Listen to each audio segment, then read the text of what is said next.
할렐루야. 우리 옆에 계신 성도님들과 축복의 인사를 하겠습니다. 참 평안하고 행복해 보이십니다. 행복한 삶을 살며 플랫폼 전도의 축복을 누리며 삽시다.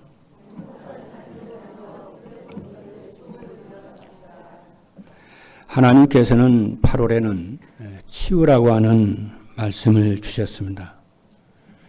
그리고 9월 달에는 플랫폼 전도라고 하는 말씀을 주고 계십니다. 그럼 이 말씀을 주신 이유와 목적을 생각을 해보면은 성도님들이 플랫폼 전도가 무엇인지 이해를 하고 플랫폼 전도의 응답을 누리도록 하기 위함인 줄로 믿습니다.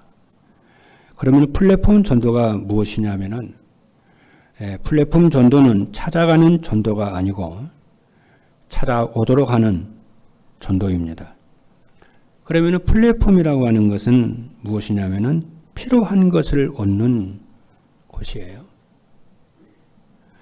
그래서 사람들은 자기에게 필요한 것이 있으면은 그것을 필요한 것을 얻기 위해서 이유와 핑계를 대지 않고 절벽이라도 줄을 타고 내려갑니다. 그래서 우리가 플랫폼이 되려면은 나에게 사람들이 찾는 필요한 것이 있어야 합니다. 그러면 사람들에게 가장 필요한 것이 무엇이냐면은 행복입니다. 그래서 행복이라고 하는 것은 내가 행복한 사람이 되면은 사람들이 내가 누리는 행복을 보고 그 행복을 사람이 되고 싶고 그 행복을 나누고 싶어서 나를 찾아옵니다. 그 이유가 무엇이냐고 묻고 질문하고 친하게 지내고 그럽니다. 그래서 우리가 플랫폼 전도를 하려면은 어떻게 해야 되겠습니까?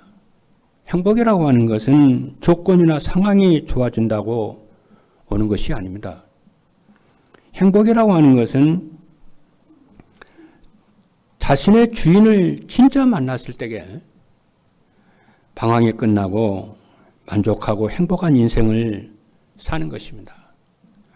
그럼 우리의 주인이 누구냐면은 예수 그리스도가 우리의 주인인 줄로 믿습니다. 그래서 예수 그리스도를 손님이나 귀빈으로 모시지 말고 주인으로 발견되기를 주님의 이름으로 축복합니다. 그리스도가 나의 주인으로 발견이 될 때에 우리의 인생은 새로운 피조물로 변화되는 역사가 일어날 줄로 믿습니다. 오늘 본문의 내용을 보면은 나면서부터 못 걷게 된 육체 장애자가 주인 대신 예수 그리스도로 말미암아 살아나는 현장의 이야기입니다. 유명한 이야기죠. 그래서 여러분들은 오늘 이 시간에 그냥 앉아서 설교 1시간 이렇게 듣고 내가 가겠다. 그러면 별로 은혜가 안 됩니다. 오늘 이 본문과 이 본문에 있는 말씀이 또 오늘 이 설교가 어떤 의미와 가치가 있을까? 의미를 찾고 가치를 찾으면은 진짜 은혜가 되거든요. 그래서 오늘 본문에 보면은 나면서부터 못 걷게 된 그렇죠. 육체의 장애자가 40년 동안을 참 힘들게 살았어요.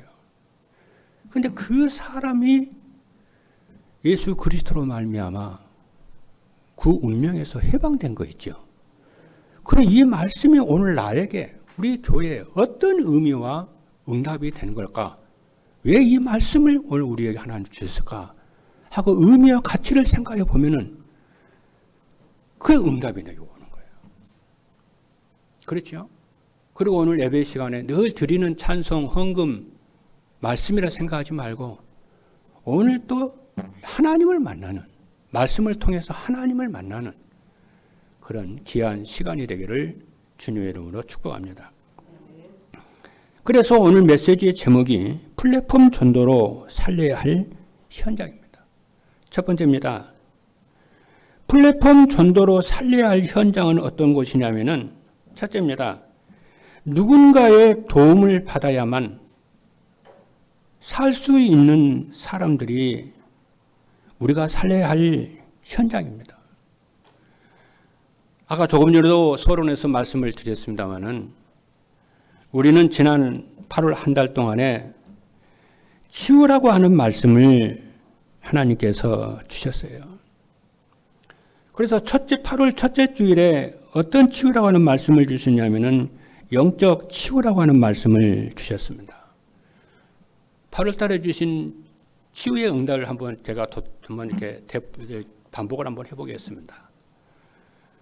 영적 치유는 무엇이냐면은 하나님을 믿는다면서도 자기 마음대로 살려는 것이고 하나님을 믿는다면서도 눈에 보이는 물질에만 관심을 갖는 것이고 죽는다는 것을 알면서도 죽음 이후에 내세를 생각하지 않고 세상 것만 생각하는 것이 치유받아야 할 영적 치유라 말씀을 드렸습니다. 둘째 주일에 주신 말씀은 마음 치유입니다.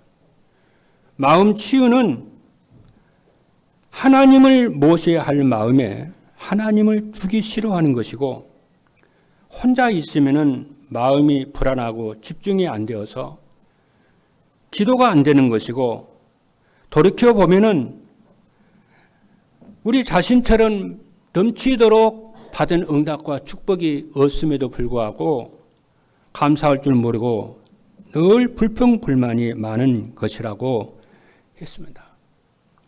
그리고 셋째 주일은 정신치유입니다. 정신치유는 괜히 우울하고 사람 만나는 것이 싫고 가출과 자살에 대한 충동을 느끼고 근심 걱정이 많아 불면증과 악몽에 시달리고 평안이 없으니까 음란과 술과 게임과 도박에 사로잡히는 것이라고 했습니다. 그리고 넷째 주일은 질병치유입니다. 질병치유는 자신의 잘못과 환경에서 오는 것과 의사들이 모르는 영적으로 생기는 병과 우리의 생사복을 주관하시는 하나님의 뜻이 있는 병도 있다고 했습니다. 8월 한 달 동안 우리는 이러한 치유의 은혜를 많이 받았습니다. 저는 진짜 많이 받았어요. 돌이켜 보니까요. 이런 이 치유에 대한 말씀이 얼마나 풍성하게 나에게 성취가 됐는지 저는 새 사람이 된 것 같아요. 아마 여러분도 돌이켜 보면은 이 치유에 대한 메시지 듣기 8월 이전과 이 메시지 듣고 이후에 여러분의 삶이 새로운 삶으로 많이 바뀌어 있는 것을 발견하게 될 것입니다. 오늘은요, 현장 이야기입니다. 우리 현장에는, 우리 오늘은 현장 얘기인데 현장을 치유하는 겁니다. 이제 우리가 치유받았으니까. 그렇죠. 우리가 영적 치유, 마음 치유, 정신 치유, 질병 치유를 받았으니까 이제 우리가 어디로 우리 눈이 돌아가야 되냐면은 우리의 현장을 돌아봐요. 근데 우리의 그 현장에는 어떤 게 있냐면은 오늘 본문에 나오는 사람처럼 나면서부터 걷지 못하는 육신의 장애로 도움을 받아야 할 사람들이 현장에 있어요. 한번 돌아보세요, 한번. 그런 사람이 어떤 사람들인가?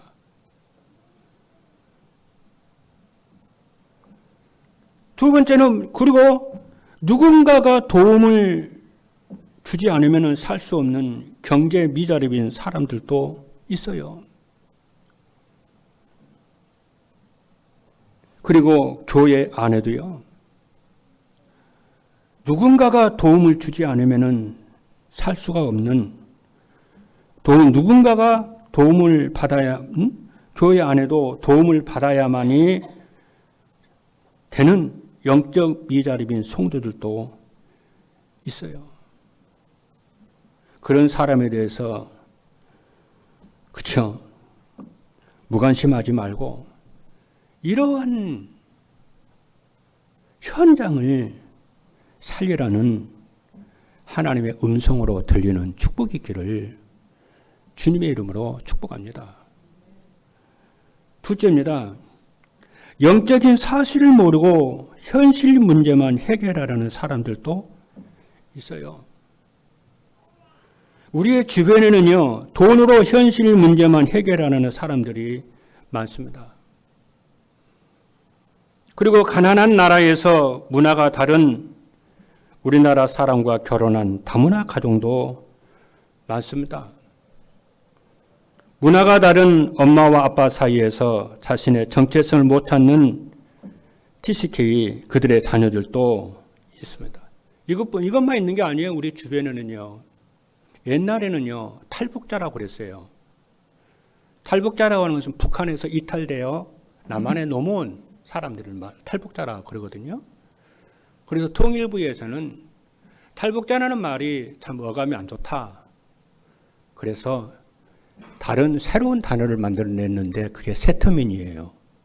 새로운 터전과 보금자리에서 새로운 인생을 시작하는 사람들을 세터민이라고 그래요. 새로운 터전에서 새로운 인생을 산다는 거예요. 탈북자들이. 그래서 세터민이라고 그러자. 그런 사람들이요. 세터민들이 우리 주변에는 많아요.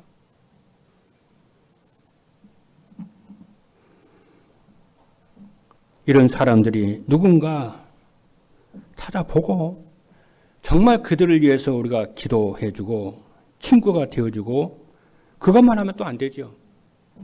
그들에게 정말 복음을 전하고 치유하고 살리자 그 말입니다. 그래서 말씀 운동을 할 때에 주입식으로 가르치지 말고 너의 고민이 당신의 고민이 무엇이냐, 너의 어려움이 무엇이냐 들어보고 공감도 해줘 가면서 복음으로 인생에 답을 주는, 복음으로 인생을 답을 줘야 돼요.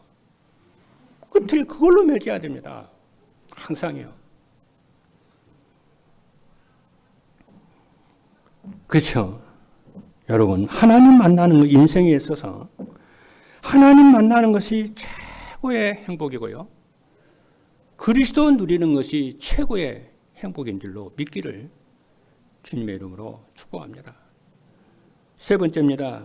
자기들만 옳다고 싸우며 좌우 이념과 세대 간에 서로 갈등하는 사람들입니다. 우리는 플랫폼 전도를 위해서 나와 가정과 가문을 치유해야 합니다. 그리고 나의 주변을 치유하고 내 현장을 치유하고 살려야 됩니다. 왜냐하면 디모데전서 2장 4절의 말씀을 보니까 하나님은 모든 사람이 구원을 받으며 진리를 아는 데 이르기를 원하시니라고 했기 때문에 그렇습니다. 그리고 또요, 그것만 우리가 생각하면 안 돼요. 우리는요, 이 시대의 질병을 치유하고 살려야 돼요. 우리는 먹고 살기 위해서 시대의 병이 뭔지 아마 생각을 해본 적이 별로 없을 겁니다.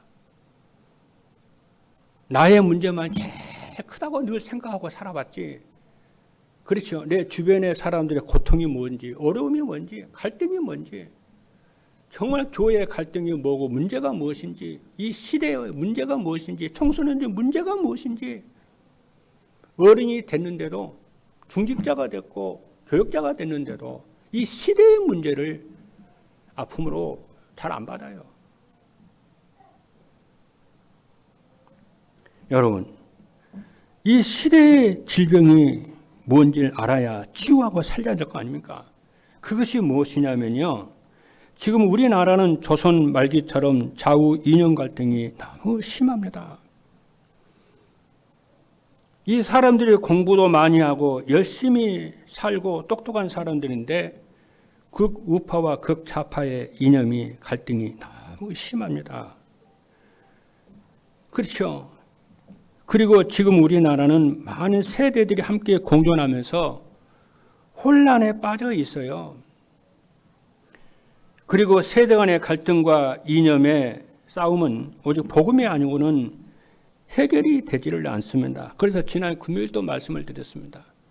지금 3단체에서는요, 기독교를 멸하려고, 그렇죠. 그리고 이 시대를 멸하려고 3S를 가지고 아주 100년도 넘기 전에 그들이 작업을 해오고 있습니다. 3S가 뭐냐면은 영상, 스크린, 스포츠, 섹스로 온 세상을 망가뜨리고 있습니다. 조용하게 소리 한번 지르지 않고 책으로, 영상으로, 음악으로, 문화로, 글로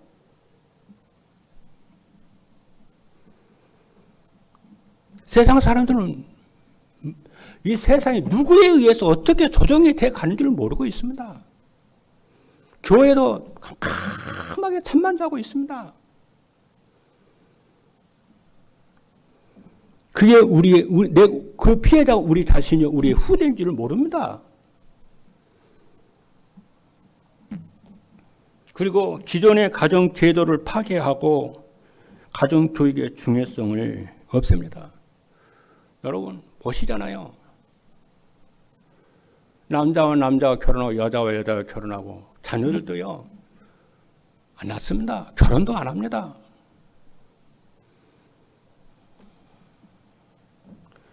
그리고 자신보다 위에 있는 권위와 교회의 권위에 대해서 적대감을 갖게 하고 하나님 말씀, 궁극적으로는 하나님의 말씀에 순종치 못하게 하나님의 복종하지 못하도록 막 적대감을 갖게 하고 막 반항을 하고 그것들을 우리 자녀들이 그대로 본받습니다. 그리고 우리 그 청소년들이요 거짓되고 퇴폐적이고 부패한 존재로 자꾸 만들어갑니다. 이 시대를 보는 눈이 우리가 열려야 돼요. 그대로 지금 우리 사회가 지금 그대로 막 가고 있죠. 100년 됐는데 이렇게 됐는데 앞으로 150년, 20년 가보세요. 200년 가보세요. 그리고 접신운동을 하고 명상운동을 하면서 겉으로는 사람들이 좋은 자유와 평등 파괴를 강조하고 있어요. 두 번째입니다. 그래도 복음은 그리스도는 하나님이시고 이 시대를 살리기 위해서 하나님 이 땅에 교회를 세우시고 우리를 세우셔서 이 렘넌트 운동을 하고 시대를 살리라고 우리에게 하는 줄로 믿습니다. 이 말을 여러분이 알아들으시고 이러한 피해로부터 여러분들 자신을 지키시고 이러한 문화로부터 여러분들이 정말 자신을 지키는 정말 여러분의 축복이 있기를 주님의 이름으로 축복합니다. 여러분의 가정을 지켜주길 바랍니다. 우리 교회가 지켜져야 돼요. 그래서 오늘 메시지가 뭐냐면은 현장을 살리라는 거예요. 그러니까 아이들이 젊은 애들이요. 그렇잖아요. 1시간 예배를 들을 수 있도록 듣지를 못해요. 메시지가 안 들어와요. 우리 교회, 우리 내면 잘 듣습니다. 어른들도 1시간 메시지가 안 들어와요. 메시지고 은혜 받고 나갔는데 벌써 잊어버려요. 살려고 마음 결단했는데 나가면 잃어버려요. 다른 곳으로 각인돼가지고 안 돼요. 이미 틀린 것은 너무 오랫동안 3S로 각인이 돼가지고 안 돼요. 여기서 우리는 안 된다는 것으로 결론이 나야만 돼요. 오직 복음으로만이 된다. 그러니까 부모들이 자기 자녀를 기르는데 늘 뭐냐면은 안 된다고 절망밖에 안 와요. 아무리 말해도 이게 안 되는 거예요, 이게. 왜냐? 틀린 것으로 각인돼서 그래요. 두 번째입니다. 플랫폼 전도로 현장을 살리려면 어떻게 하느냐? 첫째입니다. 성도들이 영적 힘을 공급받을 수 있는 서밋 타임을 가져야 돼요. 이 말은 제 말이 아닙니다. 오늘 본문에 보면은요, 베드로와 요한이 나와요. 등장해요. 베드로와 요한은 현장을 살리기 위해서 그 이전에 어떻게 했느냐면은 시간을 정하여 성전에 기도하러 올라갔습니다. 하루에 시간을 정해놓고 늘 기도 속에 기도를 했어요. 왜? 우리의 힘으로는 안 되니까. 우리의 능력으로, 지혜로는 절대로 인간이 바뀔 수가 않으니까. 하나님의 능력으로만 바뀔 수가 있으니까 기도 외에는 성령의 능력 외에는 안 바뀌는 겁니다. 그래서 하루에 이 영적인 힘을 얻기 위해서 시간을 정하여 하루에 3차례씩 하나님께 믿음으로 기도했습니다. 유대인들은요, 초대교회는 하루에 3차례씩 기도를 합니다. 9시, 아니, 여기 뭐니까, 오전 3시, 오전 9시, 오후 3시, 오늘 일몰 6시. 그리고 오늘 3장 1절에 보게 되면 제9시 기도 시간에 그러죠. 뭐 제9시가 아니에요. 제9시 기도 시간에 그래요. 그들은 제9시가 오후 3시거든요.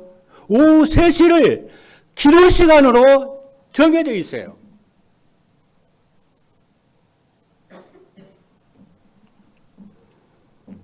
그래서 사도행전 3장 1절 보니까 제9시 기도 시간에 베드로와 요한이 성전에 올라갈세 했습니다. 다니엘도 하루에 3차례씩 무릎을 꿇고 감사하면서 하나님께 기도했습니다. 왜 기도했나요?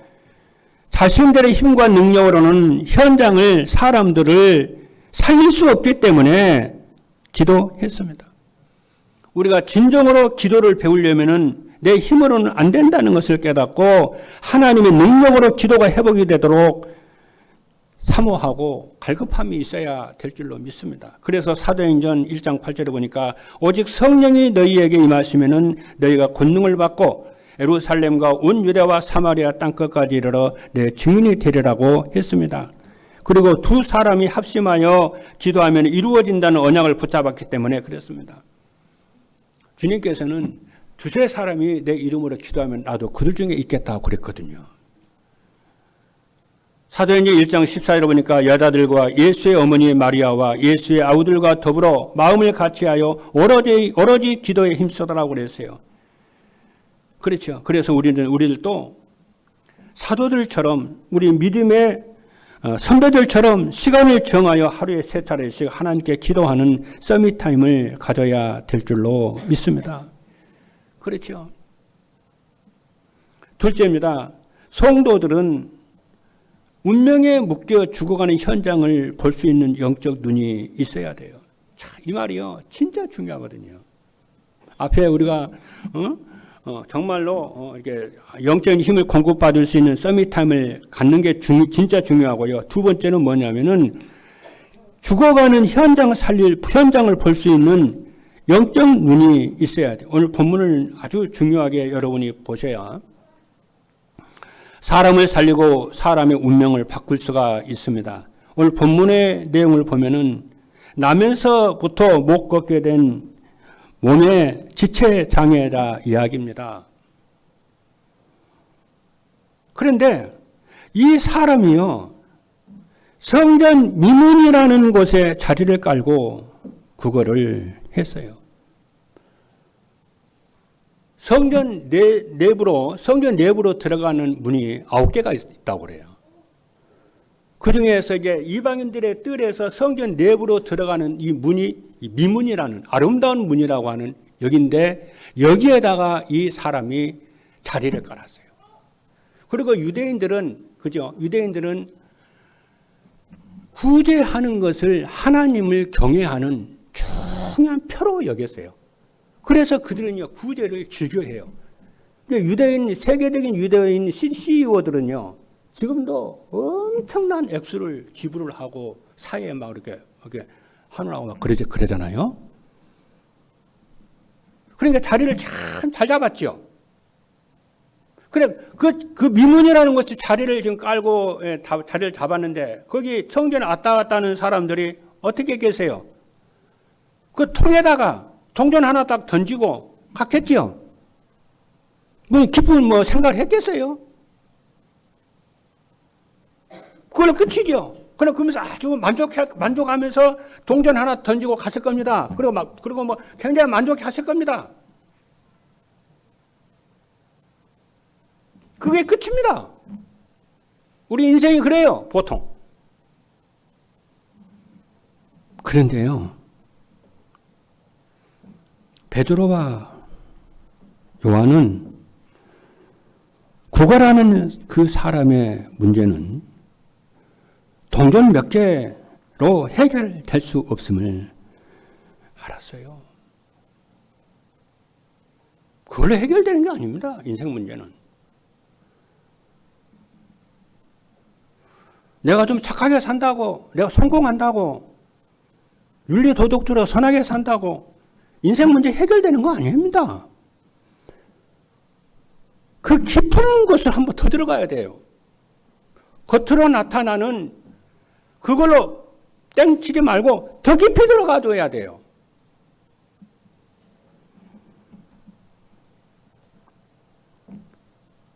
여러분, 우리가 사람을 살리려면은, 진짜 사람들에게 복음으로 인생의 답을 주려면은 사람의 외모만 보면 안 됩니다. 이면에 있는 근본 문제를 볼 수 있어야 되고, 그리스도로 그래야 답을 주게 됩니다.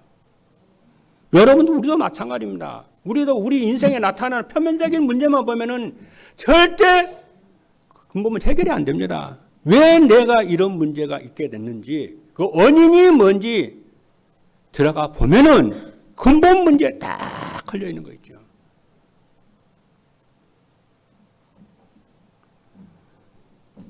그렇죠. 근본 문제는 뭐냐면 하나님 떠난 겁니다.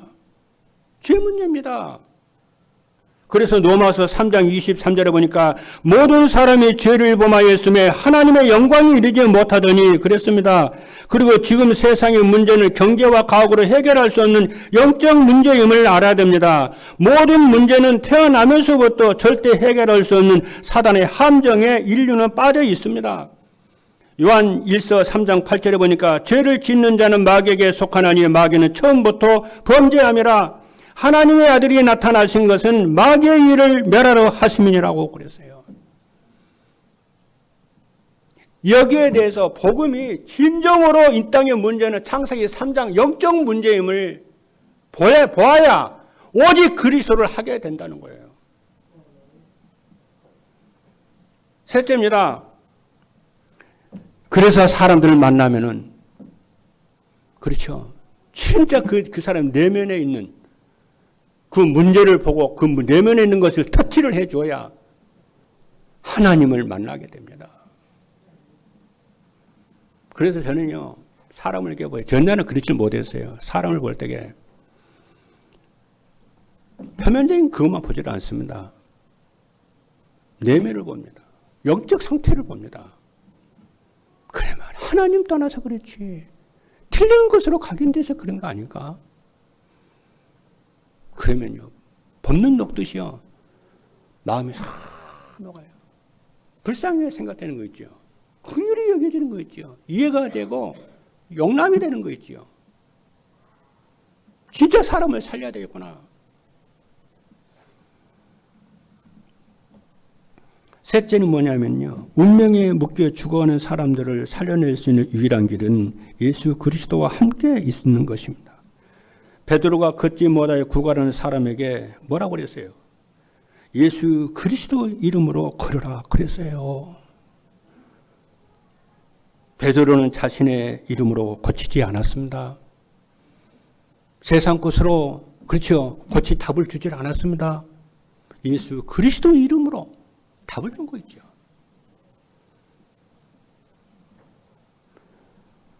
왜냐? 하나님을 믿는 자에게는 치유의 권세를 하나님이 주셨음을 베드로는 믿었기 때문에 예수 그리스도 이름으로 고친 거죠.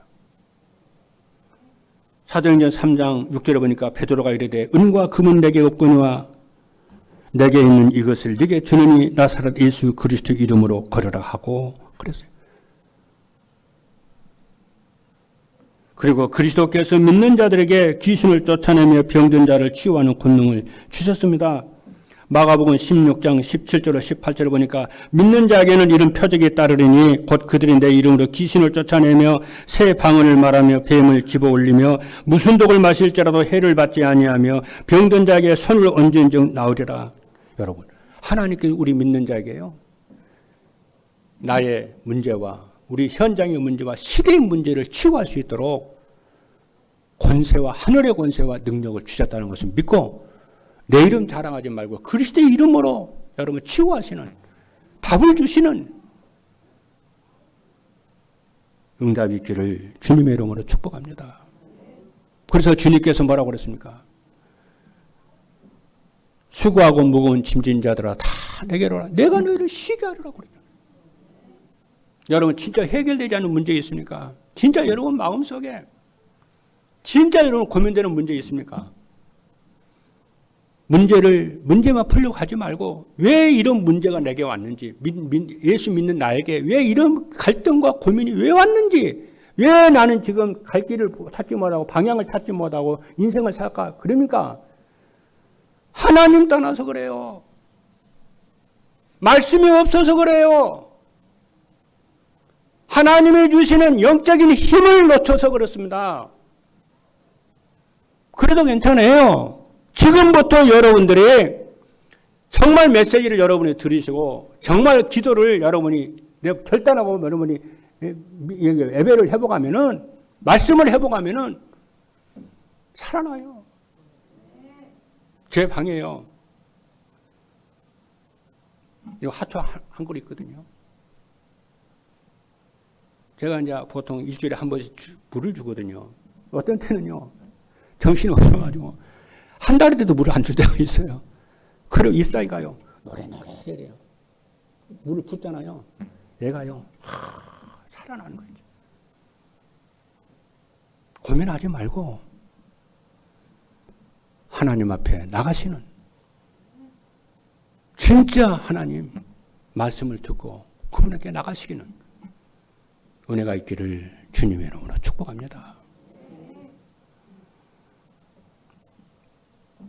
그리고 그리스도께서 하늘과 땅의 모든 권세를 가지고 세상 끝날까지 우리와 함께 하시겠다고 했습니다. 마지막 세 번째입니다. 플랫폼 전도로 현장을 살리면 어떻게 되느냐 하면은 많은 사람의 주목을 받는 영적 서밋이 됩니다. 왜냐하면 성도들의 영적 힘을 공급을 받고 서밋 타임을 가지면 많은 사람의 주목을 받는 영적 서밋이 돼요. 여러분 오늘 본문에 있는 말씀을 보면은 안진뱅이가 살아나잖아요. 그 뒤에 보면은 오늘 본문 말씀 그 이후에 보면은 안진뱅이가 살아납니다. 오늘 본문 보면 안진뱅이가 살아나가지고 막 노래하면서 찬양하면서 성전을 뛰어간다니까요. 그러니까 이제 사람들이 거기가 솔로몬 행각인데 사람들이 막 쫓아와요. 큰 무리가 옵니다. 그러지 않겠어요? 그 많은 사람 앞에서요, 베드로가 뭐라고 설교하는지 아십니까? 왜 이 일을 놀랍게 여기냐? 우리 개인의 권능과 경건으로 이 사람을 낳게 한 것처럼 왜 우리를 주목하냐? 우리의 개인의 경건과 능력으로 이 사람이 치료된 거 아니야? 예수로 말미암아 난 믿음이 이 같은 사람을 완전하게 낫게 하셨느니라.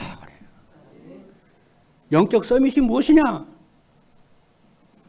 나를 낮추고 나를 구속하신 나의 주인 되신 예수 그리스도를 자랑하고 노래하고 그분을 높이는 것이 영적 서밋인 줄로 믿습니다. 요셉이요, 바로 왕 앞에서 꿈을 다 해석을 합니다.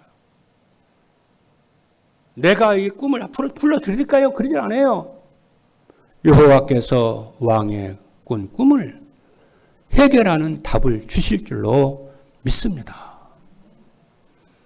나의 나된 것은 전부 하나님의 은혜인 줄로 믿습니다. 어려운 가운데 있냐? 하나님이 허락하신 거예요. 왜냐? 진짜 하나님을 바라보라고. 네가 힘을 얻으라고. 둘째입니다. 현장에 없으면 안 되는 절대 필요한 사람이 됩니다. 여러분, 사람들을 외모로 보지 않고 내면의 근본 문제를 보면은요, 정죄가 안 됩니다. 그러면은 말도 눈에 보이는 대로 함부로 하지 않고요. 그렇습니다. 도리어 이해가 되고 내면을 보면은, 영적 상태를 보면은 이해가 되고 오래 참고 허물을 덮어주게 돼서 진짜 현장에 필요한 사람이 되는 줄로 믿습니다. 그런 플랫폼이 돼요. 그렇죠? 셋째입니다. 찾아오는 사람들 속에 인재를 찾는 플랫폼이 됩니다. 왜냐하면 모든 사람은 근본 문제와 불신자 상태로 틀린 곳으로 각인되어 있어요. 이 틀린 것을 오직 복음으로만이 해결할 수가 있습니다.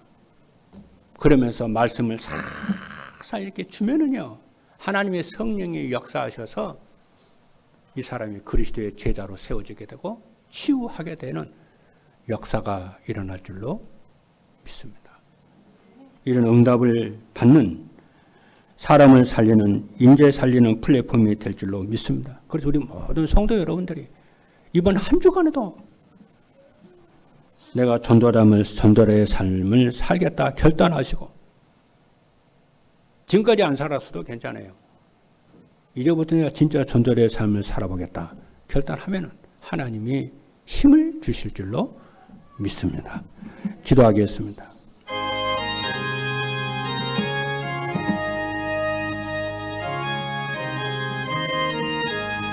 살아계신 하나님, 감사합니다.